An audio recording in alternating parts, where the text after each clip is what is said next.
Ebana, ni baada ya tamko kutoka bodi ya ligi kwamba mechi ile iliyosubiriwa kwa miezi na wiki na siku na masaa kuweza kuahirishwa.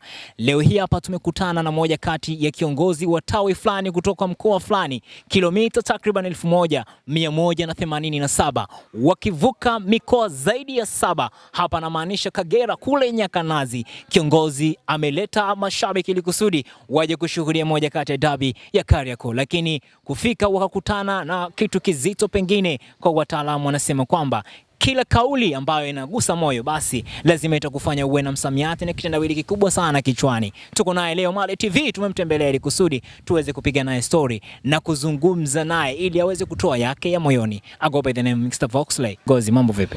Safi ndugu yangu, uko sawa sawa? Inshallah, namshukuru Mungu mimi niko sawa kabisa. Vipi wewe?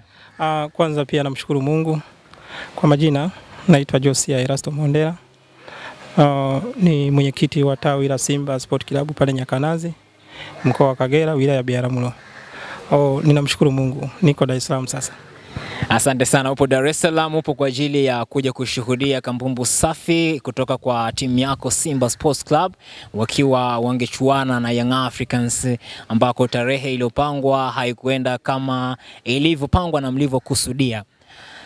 Labda tuende moja kwa moja. Baada ya tamko, hapa tunazungumzia tamko mbili. Ya kwanza ni baada ya bodi ya ligi kuweza kuwapa taarifa kwamba tarehe 8 mwezi wa 3 mwaka 2025 ni dabi ya Kariakoo inachezwa katika dimba la Benjamin Mkapa. Mlilipokeaje hili kama jopo la viongozi kutoka huko Kagera? Kwanza baada ya tamko la kupangwa tarehe ya dabi ya Kariakoo tarehe 8 ya mwezi huu wa 3, sisi kama tawi pale Nyakanazi tulipokea kwa furaha, kwa sababu unajua kwenye mpira wa Tanzania na ligi ya Tanzania mechi pekee ambayo inaleta ladha halisi ya ligi ya Tanzania ni dabi Kariakoo, Simba pamoja na Yanga. Tulipokea kwa furaha kubwa, tulifanya maandalizi kwa kina sana tena kwa muda mrefu tukisubiria kwa hamu kubwa sana hii mechi ya dabi ya Kariakoo. Kwa hiyo ilipofika tarehe ya husika ya mechi, na kwa kuwa sisi tunatoka mbali, mkoa mbali, tumevuka mikoa takriban mikoa 5 kama sio 6 kama sijakosea. Tukatoka kule kabla ya siku 2. Tulitoka tarehe 6 jioni, na baada ya kukubaliana na ndugu zangu wa tawi la pale Nyakanazi kwamba jamani tunafanyeje, kwa sababu sisi tunaamini katika umoja. Unajua Simba, mashabiki wa Simba tunapenda umoja. Sisi na kama kaulimbi yetu inavyosema kwamba Simba nguvu moja. Tukakaa kama tawi tukakubaliana twendeni tukaisupport klabu yetu. Tukapanga safari. Tulikubaliana kuja na usafiri wa aina moja. Tulichukua gari ndogo. Tulikuja kama watu 6. Baada ya kubaliana tukachanga pesa kwa ajili ya nauli, kwa sababu kile ni chombo cha moto, lazima mafuta yanunuliwe. Tukachanga kama 200,000 kila mmoja kwa ajili ya safari ya kuja Dar es Salaam. Tulitoka tarehe 6 saa 2 usiku kuja Dar es Salaam, tukafika tarehe 7. Siku moja kabla ya mechi tulifika hapa Dar es Salaam saa 8 mchana. Baada ya pale tukaenda moja kwa moja hotelini. Tulifikia Tip Top Manzese pale. Tukachukua hoteli. Tukapumzika kwa ajili tunasubiria mechi sasa ya tarehe 8. Tulipumzika. Ilipofika jioni, hapo kila mtu amechukua chumba chake sasa pale hotelini. Ilipofika jioni kama saa 12, tukapata taarifa kwenye vyombo vya habari kwamba klabu ya Simba wameingia tayari Benjamin Mkapa kwa ajili ya kwenda kufanya mazoezi ya mwisho kabla ya mechi ya tarehe 8.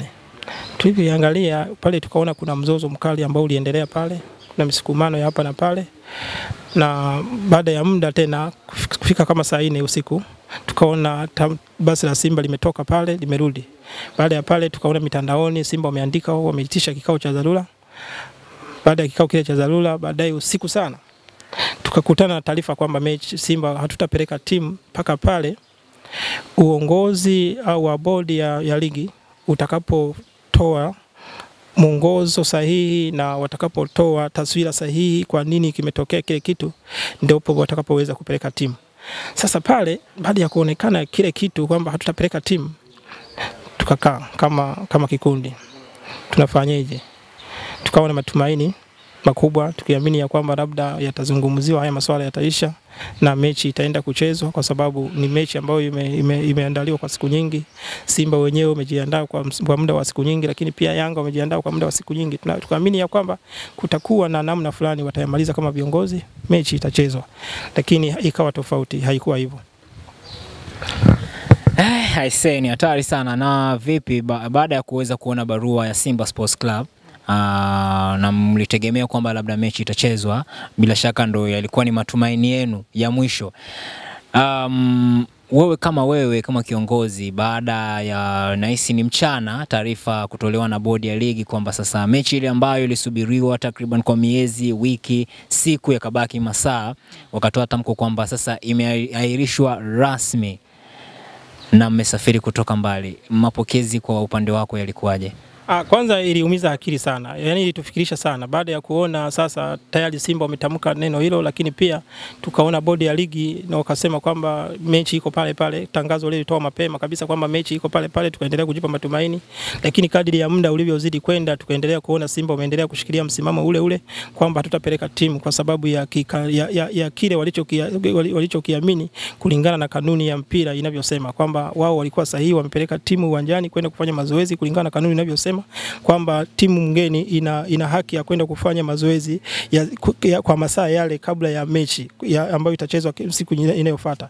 Simba walienda wakafanya hivyo, lakini kilichosadikika pale uwanjani, kilichosikisha sana baada ya kuona kwamba Simba wamejiondoa kwamba tutapeleka timu, na ni kweli walionea, kwa sababu ukizingatia pale uongozi wa bodi uongozi wa mpira ulikuwepo, manager, nikimaanisha manager wa uwanja ule alikuwepo, na huyo ndo aliyekuwa kipaumbele kukataza Simba wasiingie uwanjani. Lakini maajabu zaidi, kulikuwa na mabounsa wa Yanga. Sasa ndio walivyozidi kuwa na nguvu zaidi baada ya kuendelea kuona manager wa uwanja mwenyewe bado amekataa, na wao wakiwepo pale kama wenyeji wa mchezo ule kama Yanga African ambao ni wanajiita ni mabounsa. Na kweli waliendelea kutumia nguvu kubwa Simba kuwazuia, na kwa sababu na mpira hauendeshi kwa mabavu, hauendeshi kwa nguvu, hauendeshi kwa fujo. Simba waliendelea kutumia hekima kuwakumbusha, mkumbuke kanuni inazungumzia nini. Lakini manager wa uwanja akawa anazungumza kwamba yeye hana taarifa na ujio wa Simba kuja kufanya mazoezi hapo kwenye uwanja wa Benjamin Mkapa. Lakini lile jambo lileta taharuki kubwa sana, kwa sababu walitumia muda mrefu sana Simba kuelewesha lile jambo kwamba mkumbuke kanuni inazungumzia nini. Kanuni inazungumza sisi tuna haki ya kufanya mazoezi hapa leo kwa sababu sisi ni wageni, na kama wenyeji walitapaswa sisi Simba watupokee kama wageni, tufanye mazoezi, wafungue geti. Lakini pia unajua Azam TV wenyewe walileta kauli mbiu nzuri kabisa ya dabi hii ya Kariakoo kwamba hii mechi haina kipengele, labda kipengele ukilete wewe mwenyewe. Na bahati mbaya kabisa wananchi wamekileta kipengele. Inaumiza sana, inasikitisha sana kwamba kipengele walichokileta ni wao kuzuia geti wasiingie Simba kwenda kufanya mazoezi. Lakini kama waliamini kwamba Simba wakiingia mle ndani uwanjani kwenda kufanya mazoezi wataleta balaa gani, wataleta madhara gani? Kwa sababu hiyo ni utaratibu ambao umeshazoeleka. Mechi yoyote, timu yoyote, mradi ukiwa unacheza mpira na unajua wewe ni mgeni wa mechi ile, uwanja unaotumika kwa mchezo lazima unautumia kwa muda ule wa mechi ilivyopangwa. Lakini bado manager wa uwanja alikataa. Baadaye nikaona gari la polisi lilikuja pale uwanjani kwenye geti. Walipofika, mbaya zaidi kilichoshangaza, wao pia gari lao wakaenda kuweka mbele ya basi la Simba, na bado wakawa wanazungumzia na wao neno lile kwamba hili ni tamko kutoka kwa uongozi wa juu kwamba Simba hamruhusiwi kuingia humu ndani. Kilichowafikirisha viongozi wa Simba waliokuwepo pale uwanjani ni jinsi gani tamko limekuja kutoka kwa kiongozi wa juu ambaye ni nani. Kuna kipindi cha mechi iliyopita, ile mechi ya dabi iliyoisha ambayo alikuwa anapuliza Kayoko. Nilikuwepo uwanjani. Niliwahi kuzungumza kwenye interview moja, nikasema kwamba kama kweli hii timu ya Yanga, sawa, hii timu ya Yanga kama kweli ni timu ya serikali, basi watuweke wazi sisi Simba. Sisi ni Watanzania wa hii nchi. Sisi pia ni Watanzania kama wao walivyo Watanzania. Inawezekana nini? Inawezekanaje kwamba kuna dhambi ya aina gani ambayo inaizuia Yanga tuisifunge? Kwa sababu ukiangalia matukio haya, dabi zote hizi 4 zilizochezwa huku nyuma, kumekuwa na mfululizo wa matukio yale. Yaani Yanga anafanya kosa kwa makusudi, sawa, akiamini ya kwamba ataenda kutoa faini. Sawa. Yaani anafanya, mfano mechi hiyo ya dabi ambayo tuliingia tukacheza na Yanga, Kijili akajifunga, ambaye mwamuzi alikuwa ni Kayoko. Ile mechi Yanga hawakuingia kupitia mlango ule ambao umepangwa, waliingia kupitia mlango mwingine. na tulikuja tukaona baada ya mechi Yanga walipigwa faini, bodi ya ligi waliwapa lungu kulingana kanuni inavyosema, wakatoa faini ya milioni 2. Lakini milioni 2 inatusaidia nini sisi? Maana yake inawanufaisha Yanga. Wanafanya matukio kwa makusudi wakiamini ya kwamba watatoa faini, lakini sisi tayari wakati huo tumeshaumia. Kama mfano ambavyo waliamini, walijua kabisa kwamba siku hiyo ya tarehe 8 wazuie Simba wasiingie kufanya mazoezi humo, lengo na makusudi wafanikishe kile wao walichokiplani, sawa? Kama walitengeneza mbinu zao mle uwanjani, waliamini Simba wakiingia wataenda uziharibu, walijua sasa tunawazuia wasiingie ili mpango yetu endelee kutimia. Wakiamini ya kwamba kanuni zitawabana, ndio watalipa faini. Lakini hizo faini Simba inatusaidia nini? Wao tayari watakuwa wameshanufaika, kile ambacho walikiamini wameweka nguzo zaidi wao wapate ushindi, watanufaika nacho. Lakini sisi kama Simba tayari tumeshaumia. Maana yake kile kitu sisi hakitunufaishi. Ninachokitaka kusema nini? Ninalenga nini kusema pointi hii? Ninachokilenga ni kwamba hizi kanuni za mpira wa mguu ambao zinaleta thamani ya hii ligi yetu ya Tanzania kupanda thamani, takiwa zilindwe sana. Lakini pia makosa ya kujirudia, bodi ya ligi, timu moja inajirudia yale, timu moja ndio hiyo tu ya kwa inapigwa faini. Waangalie kwa jicho la tatu, hii Yanga imekuwa na tabia ile. Wanaamini ya kwamba wanafanya makosa, wakijua ya kwamba watakuja wafanye nini, wapigwe faini, lakini wao wameshapitisha kile walichokiplani. Ndio kama kile ambacho kitaka kutokea uwanja wa Benjamin Mkapa. Mimi neno moja tu kwa viongozi wa klabu ya Simba. Na kwanza nawapongeza. Kama mwenyekiti wa tawi la Simba Nyakanazi, nawapongeza kwa maamuzi walioyafanya. Ni maamuzi sahihi sana. Ni maamuzi sahihi kwa sababu sasa unafika wakati unyonge unaisha. Tunaonekana sisi Simba kutoa wanyonge sana, kama kana kwamba hapa Tanzania sasa sisi hatuna haki ya kuwepo hapa. Lakini klabu ya Simba ni klabu kubwa na ndio iliyoleta heshima ya soka la Tanzania hapa. Kama tunazungumza, Simba ni klabu ya 5 kwa ubora wa ligi, yani ligi ya Tanzania ya 5 kwa Afrika. Manake Simba wanahusika pakubwa sana kuitangaza hii ligi ya Tanzania. Kwa hiyo ifike wakati viongozi wa Simba walioukuza mpira wa hapa Tanzania waote mapembe kama hivyo, kama maamuzi walifanya maamuzi sahihi. Hakukuwa na namna nyingine. Kama tayari wachezaji wamekuwepo uwanjani, kwenda kufanya mazoezi ya mwisho wakiamini ya kwamba kesho yake wana mechi ngumu ya dabi ambayo yani Afrika nzima wanasubiria kuangalia kipi. Point ni ile tu ya point ya msingi kabisa. Simba walikuwa na maandalizi ya takriban siku nyingi sana kwa ajili ya mechi hii. Ni kiasi kwamba walikuwa wameipania sana kwamba tupunguze gap la point. Ukiangalia tuna kiporo cha mechi moja ambacho ni cha Dodoma. Kwa hiyo tunaamini ya kwamba tukishinda ile mechi wanakuwa wametuzidi pointi moja. Kama tungepata matokeo kwenye mechi hii ya tarehe 8 ambayo imeahirishwa, maana yake tungekuwa mbele kwa pointi 2. Pointi yangu ni nini? Ni kwamba Simba walikuwa wameipania sana ile mechi kwenda kufanya vizuri. Lakini kile kilichotokea ni hao wenyeji ambao sisi tulikuwa wageni wakashindwa kutukalimu, wakatuzuia kwenda kufanya mazoezi yetu ya kimbinu kwa ajili ya mechi husika ili tukafanya vizuri. Kwa hiyo walitukatili, wachezaji wetu waliondolewa kisaikolojia kabisa. Ndio maana ninasema viongozi wa Simba wamefanya maamuzi sahihi kwa sababu ya kulinda brand ya Simba. Kama Simba wangeruhusu tukaenda kucheza mechi hiyo na bado tukaenda kufanya vibaya tukapoteza, maana yake sisi mashabiki tena ndio wao wa kwanza kuwashambulia. Kwa nini viongozi wa Simba mnakuwa yani mnakuwa wazembe sana? Yani mnakuwa watu wa kunyenyekea sana, ili mradi mnaona tunafanywa vitu ambavyo sio vya kiungwana. Kama tumezuiliwa leo hii kwenda kufanya mazoezi ya mwisho kwenye uwanja na tuko Kariakoo, tuko Dar es Salaam ambapo wote tunaishi, yani sio kwamba tumeenda taifa lingine. Wote wa Tanzania hapa tunazuiliwa na wenzetu, majirani zetu, na sisi tunakubali. Na wakati tuko sheria na kanuni za mpira zinatuelekeza tufanye hivyo. Halafu bado tumekubali tu kizembe kwamba tukacheze mechi na bado tumezuiliwa. Maana yake tungeonyesha unyonge wa kimataifa sana. Lakini nawapongeza sana viongozi wa Simba kwa kuamua kufanya hivyo, wako sahihi kabisa kwa sababu kanuni inawaelekeza na kwa sababu hiyo sasa kinachosubiriwa ni bodi ya ligi au TFF waangalie njia sahihi ya kupangilia mechi hii lini itachezwa ili haki iweze kutendeka na pointi 3 ziende kwa yule aliyejipanga vizuri. Kama ni Yanga ameandikiwa kusipata hizo pointi azipate kwa sababu na yeye pia ana haki ya kupata hizo pointi. Lakini kama Simba wamejipanga vizuri kwa ajili ya hizo pointi kuzipata, wazipate kulingana na maandalizi watakuwa wameyafanya. Asante sana. Ibana ni Mrindimo na sauti ya jasiri na shujaa, kiongozi ambaye ametoka kilomita za kutosha 1187. Kiongozi, kanuni zimewekwa, si ndio? Na pia klabu zipo. Umezungumzia kwamba wenyeji hawajawakarimu, nikanamaanisha Young Africans, si ndio? Sasa kama kanuni zipo, vipi klabu ina uwezo wote wa kupindua kanuni angali kuna viongozi wa juu ambao wao ndo wanasimamia klabu hizo zote mbili? Klabu haina uwezo wa kupindua kanuni au kwenda kinyume na kanuni.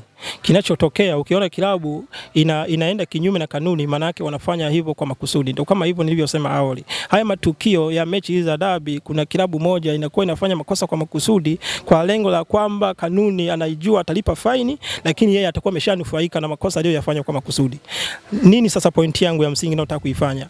Pointi yangu ya msingi ni kwamba bodi ya ligi au TFF, hawa viongozi watu wawili hawa wanaosimamia mpira wetu wa Tanzania, waliangalia hili kwa jicho la pili. Kuwe na faini inayolenga mtu akifanya kosa mara ya kwanza hili na mara ya pili tena karudia lile. Kuwe na faini nyingine tofauti na ile ambayo iko kwenye kanuni. Maana yake kanuni itakiwa iangaliwe kwa jicho la pili hapa. Haya makosa klabu hii ya Yanga inayarudiaga mara kwa mara. Yaani kila wanapocheza na Simba wanafanya makosa kwa makusudi, kama ambavyo wameizuia Simba kwenda kufanya mazoezi. Hilo ni kosa la makusudi. Huwezi ukaniambia kwa ukubwa kwa klabu kama ya Yanga haijui kabisa kwamba kwamba kuizuia Simba watakuwa wamefanya makosa ya kikanuni kulingana na kanuni zinazosema. Maana yake walikuwa wanaelewa, lakini walifanya hivyo kwa makusudi wakiamini ya kwamba watalipa faini.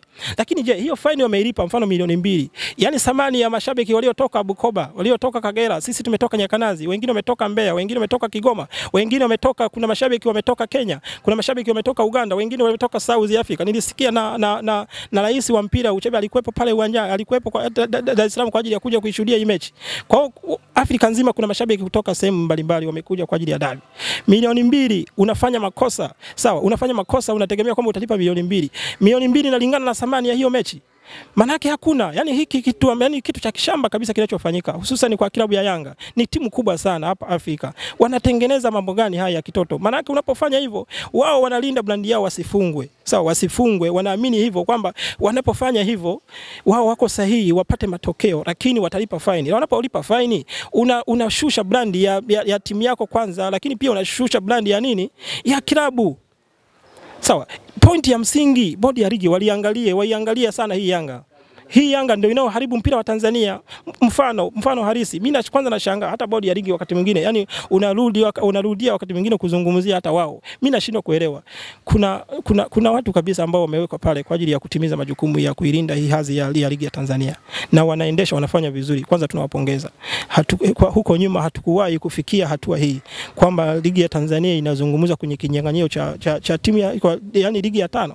Ilikuwa ni ndoto, lakini hivi sasa wametufikisha huko. Lakini kinachoshangaza sana, inawezekanaje mdhamini mmoja, sawa, mdhamini mmoja ndani ya ligi, sawa, anazidhamini klabu zaidi ya 8? Inawezekanaje? Ni maajabu sana. Lakini haya mambo wachambuzi wetu hapa Tanzania wameyapigia kelele sana.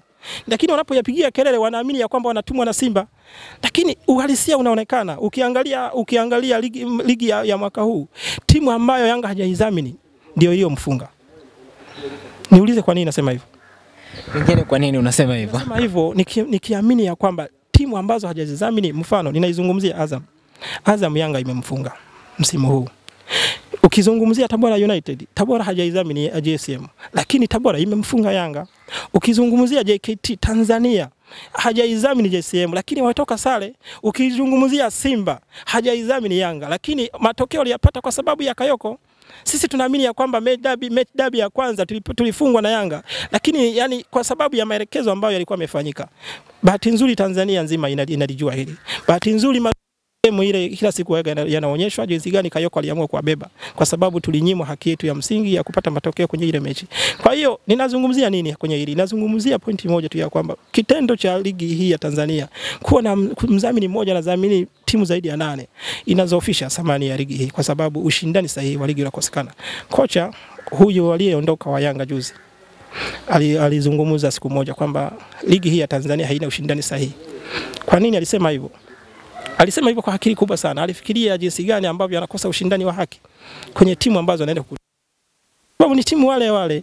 Bosi ni yule. Maana yake kuna kwa na maelekezo sahihi kwamba hii mechi mtakiwa mfanye nini. Akatudanganya kana kwamba sisi ni watoto wadogo kabisa JSM kule Kigoma. Mashujaa akawapa milioni 50. Kwamba mkiwafunga Yanga na wapa milioni 50. Hao mashujaa ndio wale wanaowadhamini yeye. Hao Yanga ndio hao wanaowadhamini yeye. Halafu wanawakutanisha wao kwa wao, wanawagombanisha kwamba mkishinda nitawapa milioni 50. Sasa yani yani haujawahi kutokea duniani. Kwa nini? Ni kutupumbaza sisi ambao ni washindani sahihi wa kuwania ubingwa. Lakini sisi Simba sasa tumeshaamka msimu huu, ndio maana umeona kuna ushindani wa hali ya juu sana. Mpaka sasa ligi iko inaelekea mwishoni, lakini tuko tofauti wa alama moja tu.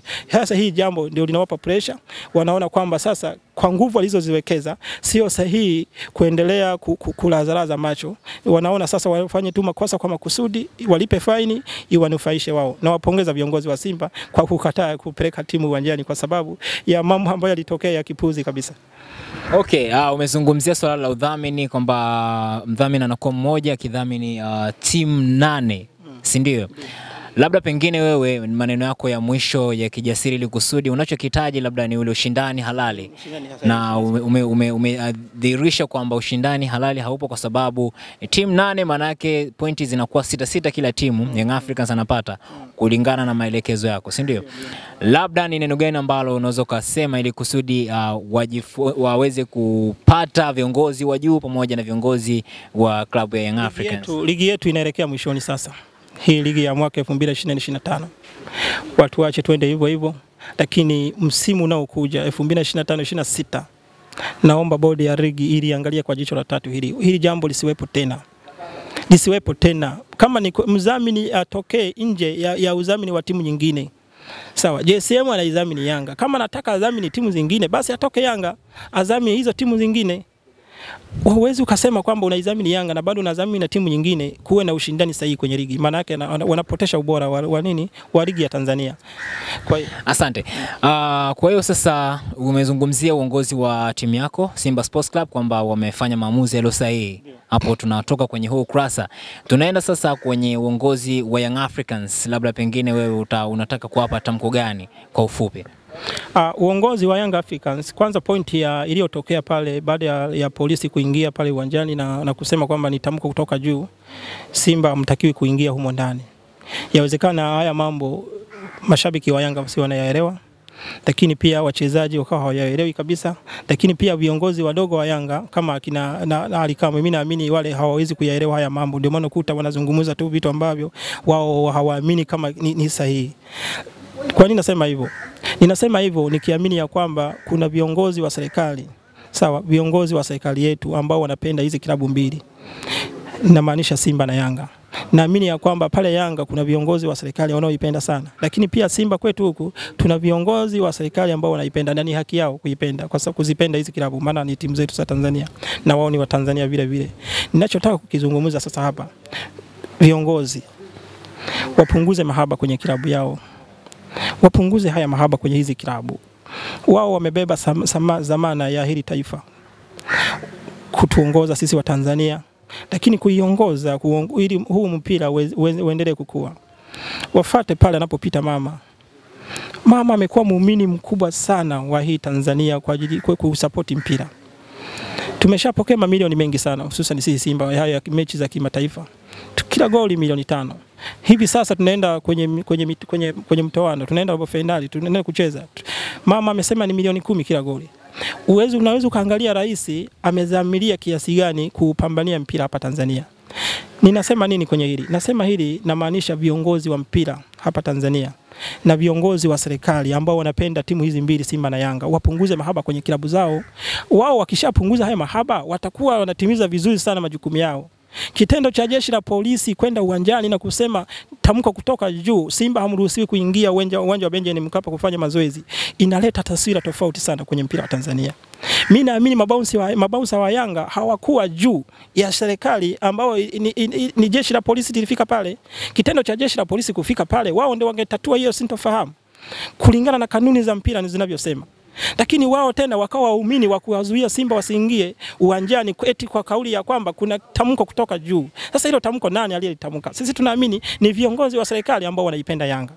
Kwa sababu hatuwezi tukazungumzia kwamba eti tamko kutoka juu, engineer awe ndio ametamka hivyo. Sasa engineer anatamka hivyo, ni nani kwa polisi wa jeshi la Tanzania hapa? Yeye ni kiongozi wa Yanga lakini kwenye serikali hajulikani kabisa. Sasa haya ni maajabu. Ninachokizungumza hapa tafadhali sana, viongozi wa taifa hili wa Tanzania. Tanzania ni nchi ambayo imependwa na watu wengi sana. Tanzania ni nchi ambayo inapendwa kukaliwa na kila mtu aina yoyote. Wachezaji hawa wanaokuja kucheza Tanzania, kila mmoja anatamani angalau hata baki Tanzania. Sasa basi watulindie Tanzania yetu. Mama anawaweka kwenye nyadhifa mbalimbali, lengo wasimamie. Wapunguze mahaba kwenye hizi klabu mbili, watauharibu mpira wa Tanzania. Mimi naamini kabisa. Sawa, ngoja nizungumzie tu kwa mheshimiwa, nampenda sana, anatimiza vizuri majukumu yake. Mheshimiwa Mwigulu Nchemba ni kiongozi aliyefanya makubwa sana hapa Tanzania.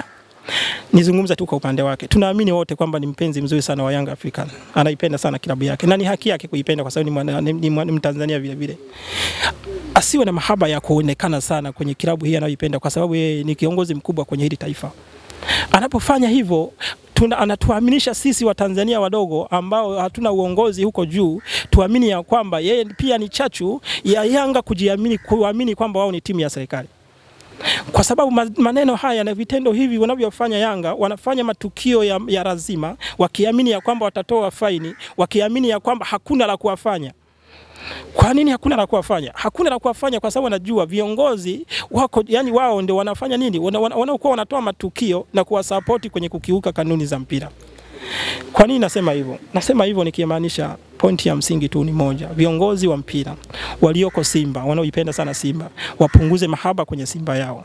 Lakini viongozi wa Dar es Salaam Young Africans, wanaoipenda sana hii timu ya Yanga, wapunguze pia mahaba kwenye kilabu yao. Kwenye ndio iwe ndio, kwenye hapana iwe hapana. Watimize vizuri majukumu yao, wawasapoti hawa bodi ya ligi na TFF kutimiza majukumu yao vyema, wasiwaingilie. Ukiona wamewaingilia tu hawa, ndio maana hayo hata barua ya TFF jana kama uliisoma ilikuwa na usimba na Yanga. Mwanzo ilikuwa inazungumuza, yani inazungumuza upande, yani kama vile imeegemea upande mmoja, lakini tena huko mwishoni ikazungumuza tena inaegemea upande mwingine. Kwao wanakosa maamuzi sahihi kwa sababu hizi timu mbili zote zinawagusa. Nini sasa cha kufanya? Cha kufanya ni viongozi wa mpira TFF na bodi ya ligi watimize vizuri majukumu yao. Viongozi wa serikali wanaozipenda klabu hizi mbili watimize majukumu yao, wafanye pale panapowahusu. Kwenye mpira huku waachie hawa. Wakiwaingilia tu ndio haya tunayoyaona hivi sasa. Watu wamekula hasara kubwa sana. Yaani ni aibu kubwa. Ni aibu kubwa sana kwenye dabi ya Tanzania inavyopendwa sana hapa Afrika hivi sasa. Wafuatiliaji ni wengi. Imepangwa tarehe ya mechi. Yaani tarehe dabi inaahirishwa. Ni aibu kubwa sana. Ni aibu kubwa sana. Asante sana kiongozi. Labda pengine kwa kumalizia, labda kabla tujafika mwisho kabisa, ungepata nafasi ya kuwa moja kati ya viongozi wa bodi ya ligi kwa ile tukio lililotokea usiku kwa Masimbo kama saa mengi pale kwenye geti la uwanja wa Benjamin Mkapa, na wewe labda ni moja kati ya kiongozi wa bodi ya ligi, ni maamuzi gani sahihi ungeenda kuyafanya ili kusudi mashabiki waliosafiri mikoa mbalimbali, waliokuja Tanzania, waliokuja Dar es Salaam na pia wengine ambao wanatoka nchi mbalimbali wamekuja Dar es Salaam kwa ajili ya dabi ya Kariakoo, kwao isiwaletee madhara kama pengine yalivyotokea hivi? Kwangu mimi, kwanza mimi ni kiongozi wa tawi lakini pia ni shabiki na upenda sana mpira. Ninaamini jinsi gani mashabiki walivyoumia waliotoka hususan mikoani. Kwa Dar es Salaam hapa ni sawa, unaweza kuchukulia kawaida. Lakini kwa wale waliotoka mikoani na waliotoka kwenye nchi za jirani Afrika Mashariki na Afrika nzima wameumia sana. Wameumia sana kwa sababu wametumia gharama kubwa mno. Mimi sasa kama swali lako hivyo niuliza, ningekuwa kiongozi mfano pale kwenye bodi ya ligi, baada ya kuona Simba wameenda pale wamezuiliwa, baada ya kuona Simba wameandika andiko hilo kwamba sisi hatutapeleka timu na mechi tayari tarehe ya mechi imeshafika, na ambacho ningekifanya sasa, ningewaita viongozi wa timu zote mbili ambazo zilitakiwa kucheza mechi. Na maanisha viongozi wa Simba, na maanisha viongozi wa Yanga. Simba wameandika andiko usiku. Kumeamka asubuhi yake umeamka wanaelewa kabisa Simba wametoa tamko hili na barua wakaipeleka na tayari bodi ya ligi walipokea. Walichotakiwa kufanya sio kuitisha kamati ya masaa 72. Walichotakiwa kufanya kabisa cha kwanza ni kuita kiongozi wa Yanga ambaye ni engineer, maana ndio kiongozi mkuu wa klabu, lakini pia wakamuita Maisa za Mangungu. wakawakutanisha pamoja na hiyo kamati ya masaa 72. Wakajadili, jamani, hiki changamoto hili imejitokeza hii na hii na hii, wakaidadabua, wakawakumbuka hawa watu waliotoka mikoani kuja kuwasupport hizi klabu mbili. Wakakumbuka hawa mashabiki wa mpira wanaopenda Afrika waliotoka kwenye mataifa yao kwa ajili ya kuheshimu Tanzania na kuja kuangalia huu mpira. Kwa maslahi mapana ya hawa watu waliotoka sehemu zote hizo nazozungumzia. Wangekutana na Yanga wakakutana pamoja na uongozi wa bodi. Angalia namna gani sawa wafanye hapo tu kwa muda huo. Mimi naamini kulikuwa na muda mrefu sana kwa sababu mechi ilikuwa ni jioni sana, saa 1:30 kule. Maana yake muda hata kikao cha masaa 3 au masaa 4 bado kingepata jibu sahihi la kufanya. Wangepata namna ya kufanya pale. Kama Simba ilikuwa ni kigezo cha kwenda kufanya mazoezi, bado kulikuwepo na muda ulikuwa unawezekana tu. Wangeenda kufanya mazoezi yao ya kimbilu ya mwisho, wangeruhusiwa wakaja kucheza mchezo saa 1 jioni na saa 1:30. Manake mimi kama kiongozi ningefanya hivyo. Ningewaita viongozi wa Yanga, nikawaita viongozi wa Simba, tukakutana kwa pamoja, tukakaa meza moja, tukazungumza sasa kwa point. Jamani, tunayaona madhara, lakini mechi ikiahirishwa kuna watu waliotoka mikoani wametumia gharama kubwa sana. Hawa watu wanaumia mno hii mechi ikiahirishwa. Mnaiona faida ya mechi hii ikichezwa? Watu hawa waliotoka mikoani na waliotoka kwenye mataifa tofauti watafaidika kwa kuangalia mchezo ambao umegharamia pesa zao kuja kushuhudia. Kwa hizo pointi za msingi mbili wangezizungumzia pale. Wote viongozi wa klabu wote wako pale, jibu sahihi lingepatikana. Sasa hiki walichokifanya wao, wakaitisha kamati ya masaa 72, wakazungumzia swala la mpira ambao tayari wao hawaelewi jinsi gani Simba wamefanya maamuzi hayo, lakini pia hawaelewi Yanga wamefikiria nini mpaka kufanya tukio la kuwazuia Simba. Yani maana yake walikuwa wanafanya kikao ambacho hakina msaada wote kwa wakati ule kulingana na muda wa mchezo uliokuwa umebaki. Jibu sahihi ilikuwa ni kuita tu. Mimi ningefanya hivyo na ninaamini ya kwamba kama tungekutana tukazungumza klabu zote mbili tungepata majibu sahihi na mechi hiyo ingechezwa. Asante sana. Labda pengine matokeo hayo au maamuzi hayo ambayo yametangazwa na bodi ya ligi, kwa mtazamo wako kama kiongozi, unahisi yanaweza kaleta madhara gani makubwa kwa taifa letu la Tanzania kwa ufupi? Kwa ufupi sana, hiki kilichotokea jana kwanza imekuwa mwendelezo wa haya matukio mawili, hususan kwenye hizi klabu, kwenye mechi hizi kubwa za dabi. Italeta madhara makubwa sana kwa ligi ya Tanzania, hususan kwa mashabiki wanaotoka mikoani. Hawa watu wanafanyaga kwa upendo mkubwa kwa sababu wanazipenda hizi klabu. Wanapoona umekuja, umetoka kule, umeenda, unakuta mechi imeahirishwa halafu pasipo sababu za msingi, maana itafika wakati sasa wataona ni swala kawaida, swala dabi, ni bora amejiangalizia kwenye Azam TV. Kwa athari kubwa itatokea kwenye haya mambo kama yataendelea kujirudia. Kwa hiyo ninachokiomba tu mimi, bodi ya ligi na wanaohusika kwenye masuala ya mpira waliangalie kwa jicho la tatu, waweke vigezo vya kukomesha haya mambo isiendelee kutokea tena. Tofauti na hapo, ligi ya Tanzania inaenda kushuka thamani tena. Leo tunaita ligi ya 5, lakini usishangae ikarudi nyuma sana kwa sababu ya vitu hivi vya kipuuzi sana. Okay, asante. Labda kwa sababu tunajua kabisa kwa mashabiki walikuwa na uhitaji dabi ya Kariakoo ambayo tulikuwa tunizungumzia kwamba haina kipengele, si ndio? Lakini imeahirishwa kwa sababu ambazo tumezizungumza. Vipi kuhusu mashabiki wa Simba Sports Club? Mnasema msemo wenu kwamba Simba nguvu moja, na mpaka sasa morali ya mashabiki imeshuka. Wewe kama kiongozi utaenda kufanya jitihada gani na jopo lako la uongozi mzima ili kusudi labda angalau kurejesha morali ya mashabiki wa Simba Sports Club endapo bodi ya ligi itakaa tena kutangaza siku ya kuchezwa kwa dabi ya Kariakoo kwa mara nyingine? Mimi kama kiongozi nina kazi ya kufanya, hususan kwenye tawi langu. Nizungumzie tawi langu kwanza la pale Nyakanazi. Nina kazi ya kufanya kuwashawishi wana Simba, lakini pia kwa sababu sisi kauli mbiu yetu inatutia moyo, inatutia nguvu. Sisi sio nyuma mwiko, unajua unalielewa hilo. Sisi ni Simba nguvu moja. Siku zote tunaamini katika ushirikiano. Pamoja na maumivu makubwa sana, sisi tunaamini kwenye kipindi hiki tumeumiza na nyuma mwiko kwa sababu umefanya vitu vya namna hiyo, ndio maana mechi tumeshindwa kuifaidi. Lakini tunaamini ya kwamba viongozi wetu wamefanya jambo sahihi. Bodi ya ligi kitangaza tena kwamba mechi ya dabi itachezwa tarehe fulani, mimi kama kiongozi nitakaa na wanachama wangu pale Nyakanazi, tutazungumza, tutapanga tena.